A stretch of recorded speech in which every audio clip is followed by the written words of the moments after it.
Election کے لیے funds فراہم نہ کیے گئے تو سنگین نتائج آ سکتے ہیں۔ ایک بار پھر سپریم کورٹ نے بال واپس سیاسی جماعتوں کی کورٹ میں پھینک، فیصلہ ہو چکا ہے، آپ پیچھے نہیں ہٹ سکتے۔ السلام علیکم، میں ہوں ڈاکٹر حسنین جاوید اور آپ دیکھ رہے ہیں میرا ڈیجیٹل چینل۔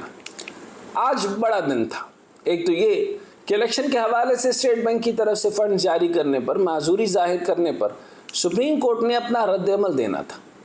دوسری طرف آج وزارت دفاع نے سپریم کورٹ میں درخواست جمع کروائی تھی کہ سپریم کورٹ پنجاب کے اور کے پی کے میں الیکشن کے حوالے سے اپنا فیصلہ واپس لے تاکہ پورے ملک میں ایک ساتھ الیکشن ہو سکے۔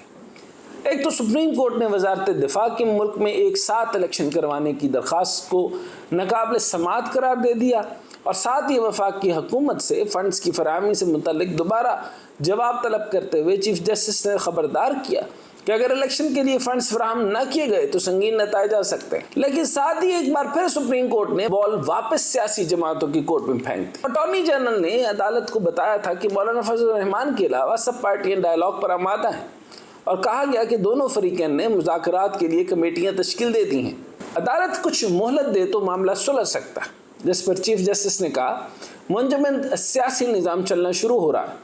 14 مئی قریب آ چکا ہے، سیاسی جماعتیں ایک موقف پر آ جائیں تو عدالت گنجائش نکال سکتی ہے۔ چیف جسٹس نے مزید کہا کہ اس معاملے کو زیادہ طویل نہیں کیا جا سکتا، 5 دن عید کی چھٹیاں آ گئی ہیں۔ میرے ساتھی ججز کہتے ہیں کہ 5 دن کا وقت بہت ہے، اور اس کے علاوہ آج اس بات کا بھی خلاصہ ہو گیا کہ چیف جسٹس فوجی افسران کی ملاقات کے حوالے سے جو بریکنگ نیوز چل رہی تھی اس میں کیا بات ہوئی۔ آج جب وزارت دفاع کی درخواست پر سماعت شروع ہوئی تو چیف جسٹس نے ریمارکس دیتے ہوئے کہا کہ میری درخواست پر ڈی جی ملٹری آپریشنز نے بریفنگ دی، جس میں D G I S I secretary دفاع بھی موجود تھے۔ چیف جسٹس نے کہا کہ سب کو بتایا کہ فیصلہ ہو چکا ہے، آپ پیچھے نہیں ہٹ سکتے۔ اس کے بعد چیف جسٹس نے کہا کہ ملاقات میں افسران کو بتایا تھا کہ دوران سماعت یہ معاملہ نہیں اٹھایا گیا کہ الیکشن کمیشن اور وزارت دفاع کی درخواست پر فیصلے واپس لینے کی بنیاد نہیں۔ الیکشن کمیشن نے پہلے کہا کہ وسائل دیں، الیکشن کروا لیں گے، اب کہتے ہیں ملک میں انارکی پھیل جائے گی۔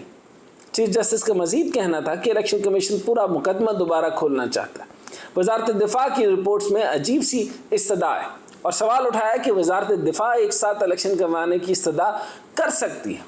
وزارت دفاع کی درخواست ناقابل سماعت ہے۔ ٹی وی پر سنا ہے کہ وزراء کہتے ہیں کہ اکتوبر میں بھی الیکشن مشکل ہے۔ چیف جسٹس کا کہنا تھا کہ 27 مارچ کو عدالتی کارروائی شروع ہوئی تو 4 اپریل کو فیصلہ آیا۔ پہلے 4-3 کا معاملہ تھا، پھر فل کورٹ کا اور بائیکاٹ ہوا، لیکن کسی نے سیکیورٹی کا مسئلہ نہیں اٹھایا۔ اسی دوران ریمارکس دیتے ہوئے چیف جسٹس اعجاز الحسن کا کہنا تھا کہ فنڈز کے حوالے سے عدالتی حکم ایک سے دوسرے ادارے کو بھیجا جا رہا ہے، کیا گارنٹی ہے کہ 8 اکتوبر کو الیکشن ہو جائیں گے۔ اٹارنی جنرل نے موقف اختیار کرتے ہوئے کہا کہ فوج سے انتخابات مقررہ وقت کے مطابق آپریشنز شروع کیے تھے، تو جسٹس منیب اختر کا کہنا تھا کہ کیا آرٹیکل 245 کے تحت فوج سول حکومت کی مدد کو آتی ہے۔ اس پر اٹارنی جنرل کا کہنا تھا کہ آرٹیکل 245 کے تحت بنیادی حقوق معطل ہوتے ہیں۔ کہا کہ وفاقی حکومت آرٹیکل 245 کا اختیار کیوں استعمال نہیں کر رہی؟ کیا آئین بالادست نہیں ہے؟ افواج نے ملک کے لیے جانوں کی قربانیاں دی ہیں، افواج پاکستان کا سب کو شکر گزار ہونا چاہیے۔ جسٹس منیب اختر نے دریافت کیا کہ کیا قرارداد کی منظوری کے وقت گرانٹ منظوری کے لیے پیش کی گئی تھی؟ وفاقی حکومت کی اسمبلی میں اکثریت لازمی ہے، حکومت کی گرانٹ اسمبلی سے کیسے مسترد ہو سکتی ہے؟ کیا آپ کو سپلیمنٹری بجٹ مسترد ہونے کے نتائج کا علم ہے؟ اٹارنی جنرل نے کہا کہ گرانٹ منظوری کا اصل اختیار پارلیمنٹ کو ہے۔ اسمبلی پہلے قرارداد کے ذریعے اپنی رائے دے چکی ہے، گرانٹ ہونے کے بعد منظوری نہ ملی تو اخراجات غیر آئینی ہوتے ہیں۔